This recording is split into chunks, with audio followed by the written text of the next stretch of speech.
உங்கள் favourite TV ஷோக்களை இனி miss பண்ண தேவையில்லை. ZEE5 இல் முற்றிலும் இலவசமாக காணுங்கள். இங்கேயும் எப்பொழுதும். அமைதியாயிட்டீங்க. அப்படின்னா நீங்க 2 பேரும் என்ன பத்தி தான் பேசியிருக்கீங்க.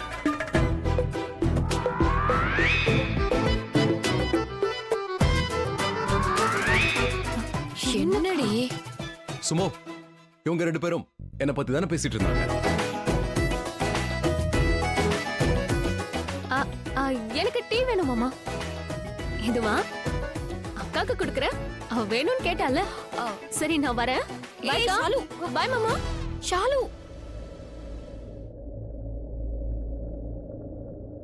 என்ன பேசிட்டு இருந்தீங்க? மறைக்காம உண்மையை சொல்ல.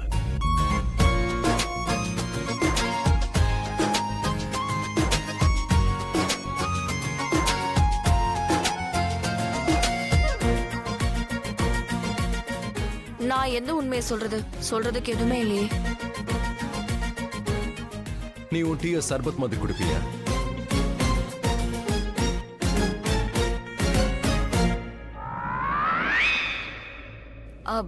உனக்கு அங்க தனியா இருந்தா நல்லா இருக்குமா?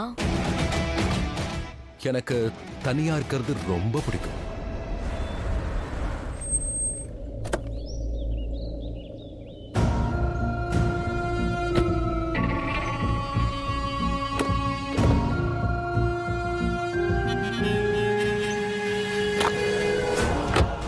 ரிஷியோட கார் இங்க தான் நிக்குது. பேக் இப்பவே நான் உள்ள வச்சிடுறேன். அப்பதான் ரிஷிக்கு ஒரே சர்ப்ரைஸா இருக்கும். எஸ், ஓபன்ல இருக்கு. பெர்ஃபெக்ட். என்னோட பேக் இப்பவே வச்சிடுறேன். இன்னைக்கு நாள் ரொம்பவே நல்லா இருக்கு. லக்கி. லக்கியா தான் இருக்கணும். ஏன்னா நாங்க லக்ஷ்மியை விட்டு விலகுறோம். நானும் என்னோட ரிஷியும். எஸ், இதை விட ஒரு பெரிய விஷயம் வேற எதுவுமே இருக்காது. ரிஷி ரொம்பவே சந்தோஷப்படுவான். நான் அவனுக்கு சர்ப்ரைஸ் கொடுப்பேன். நான் அவன் கூடவே போறேன். I'm excited. சரி, நான் உனக்கு ஹெல்ப் பண்றேன். அதுக்கெல்லாம் எந்த அவசியமும் இல்ல. ரூம் முழுக்க எல்லாத்தையும் இங்க அங்கன்னு போட்டு வச்சிருக்கேன். ஆனா நான் மகாபலேஸ்வர்ல எல்லாத்தையும் ரொம்ப கரெக்டா வச்சுக்க போறேன்.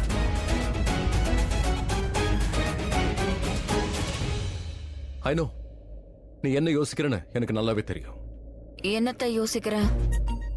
நான் என்னோட எல்லா பொருளையும் எதுக்காக எடுத்துட்டு போறேன்னு யோசிக்கிறேன். Shaving cream, toothpaste, brush, இந்த பெர்ஃப்யூம், இதையே எடுத்துட்டு போறேன்னு யோசிக்கிறேன். நான் எந்த ஹோட்டலுக்கு போனாலும் அது எல்லாமே எனக்கு அங்க கிடைக்கும். எல்லாமே அங்க அவைலபிளா இருக்கும். ஆனா பரவாயில்ல, நான் எங்க போனாலும் என்னோட திங்ஸ் மட்டும் தான் எடுத்துட்டு போவேன். எனக்கு என்னோட பொருள் தான் வேணும். நான் அதை மட்டும் தான் யூஸ் பண்ணுவேன். அதுவும் என்னோட பிராண்ட்ல.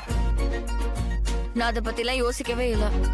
ஒரு ஹோட்டலுக்கு போனா இவ்ளோலாம் கிடைக்கும்னு நிஜமாவே எனக்கு தெரியாது. எனக்கு ஒண்ணுதான் தெரியும், ஹோட்டல்ல தங்குறதுக்கு இடம் கிடைக்கும், சாப்பாடு கிடைக்கும். ஏன் சிம்லா கூட்டு போனல, அங்க என்ன கண்ண மூடி தங்கிட்டு இருந்தே என்ன? ஆனா ஒரே ஒரு தடவை தானே அங்க நான் ஹோட்டல்ல தங்கியிருந்தேன். நான் நேரா என் கிராமத்துல இருந்து வந்தேன். அங்க இருந்து அப்படியே என் சித்தப்பா வீட்டுக்கு போயிட்டேன். அங்க இருந்து சிம்லாக்கு போனோம். சிம்லால இருந்து நேரா வீட்டுக்கு வந்துட்டோம். அதனால எனக்கு எதுவுமே தெரியாது. மகாபலேஸ்வர் ரிஷி, மகாபலேஸ்வர பத்தி நான் நிறையவே கேள்விப்பட்டிருக்கேன். ஆனா இன்னைக்கு வரைக்கும் பார்த்ததே இல்ல. அங்க மலைகளை பத்தி கூட நான் கேள்விப்பட்டிருக்கேன். அதை பாக்கணும்னு எனக்கு ரொம்ப ஆசையா இருக்கு. நான் கூட மகாபலேஸ்வர் வந்தா அங்க இருக்கிற ஹோட்டல் இடங்களை பத்தி நானும் தெரிஞ்சுப்பேன்ல. அதனால நீ என்னையும் கூட்டிட்டு போயேன் ப்ளீஸ். நோ. ZEE5 ஆப்பை டவுன்லோட் செய்து அனைத்து எபிசோடுகளையும் இலவசமாக பாருங்க.